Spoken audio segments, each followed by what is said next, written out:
ಇನ್ನು ಲಿಂಗಾಯತ ಪ್ರತ್ಯೇಕ ಧರ್ಮವನ್ನ ವಿರೋಧಿಸಿ ವೀರಶೈವ ಲಿಂಗಾಯತ ಮಠಾಧೀಶರಿಂದ ಹುಬ್ಬಳ್ಳಿಯಲ್ಲಿ ಬೃಹತ್ ಪ್ರತಿಭಟನೆ ನಡೀತಾ ಇದೆ.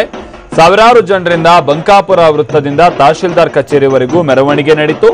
ಪ್ರತಿಭಟನೆಯಲ್ಲಿ ಹಲವು ವೀರಶೈವ ಲಿಂಗಾಯತ ಮಠಾಧೀಶರು ಭಾಗಿಯಾಗಿದ್ದರು. ಈ ವೇಳೆ ಮಾತೆ ಮಹಾದೇವಿ ವಿರುದ್ಧ ಪ್ರತಿಭಟನಾಕಾರರು ಆಕ್ರೋಶವನ್ನ ವ್ಯಕ್ತಪಡಿಸಿದರು.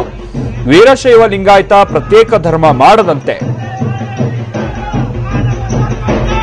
ತಹಶೀಲ್ದಾರ್ಗೆ ಪ್ರತಿಭಟನಾಕಾರರು ಮನವಿಯನ್ನ ಸಲ್ಲಿಸಿದ್ದಾರೆ.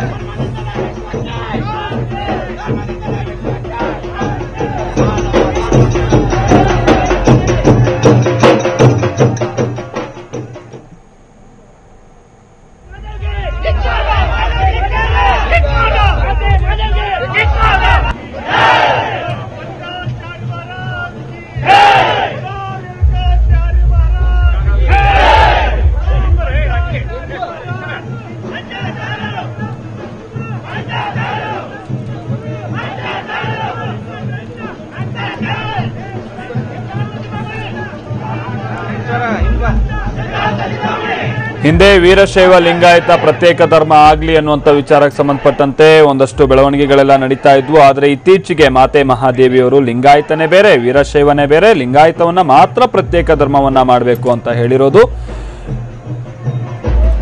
ವೀರಶೈವ ಲಿಂಗಾಯತ ಮಹಾಸಭಾದ ಕೆಂಗಣಿಗೂ ಕೂಡ ಗುರಿಯಾಗಿತ್ತು. ಅದರ ಜೊತೆಗೇನೆ ರಂಭಾಪುರಿ ಶ್ರೀಗಳ ವಿರುದ್ಧವಾಗಿ ಮಾತೆ ಮಹಾದೇವಿ ಮಾತನಾಡ್ತಾ ಇರುವಂತದಕ್ಕೂ ಕೂಡ ಸಂಬಂಧಪಟ್ಟಂತೆ ಆ ಸಿಟ್ಟು ಮತ್ತಷ್ಟು ಹೆಚ್ಚಾಗ್ತಾ ಇದೆ. ಹೀಗಾಗಿ ಲಿಂಗಾಯತನು ಪ್ರತ್ಯೇಕ ಧರ್ಮ ಬೇಡ, ವೀರಶೈವನು ಪ್ರತ್ಯೇಕ ಧರ್ಮ ಬೇಡ, ಲಿಂಗಾಯತ ವೀರಶೈವ ಎರಡೂ ಒಂದೇ, ಅದೆರಡನ್ನೂ ಕೂಡ ಪ್ರತ್ಯೇಕ ಧರ್ಮ ಮಾಡುವ ಅವಶ್ಯಕತೆ ಇಲ್ಲ ಅಂತನೂ ಕೂಡ ಈಗ ಪ್ರತಿಭಟನೆಗಳು ವ್ಯಕ್ತವಾಗ್ತಾ ಇದೆ. ಇದು ಸಂಪೂರ್ಣವಾಗಿ ಮಾತೆ ಮಹಾದೇವಿ ಹಾಗೆ ಆ ಬಸವದಳ ಎಲ್ಲ ಮೊನ್ನೆ ಪ್ರತಿಭಟನೆ ನಡೆಸುತ್ತಲ್ಲ, ಸೊ ಅದರ ವಿರುದ್ಧವಾಗಿ ನಡೀತಾ ಇರುವಂತಹ ಪ್ರತಿಭಟನೆಗಳಿದು.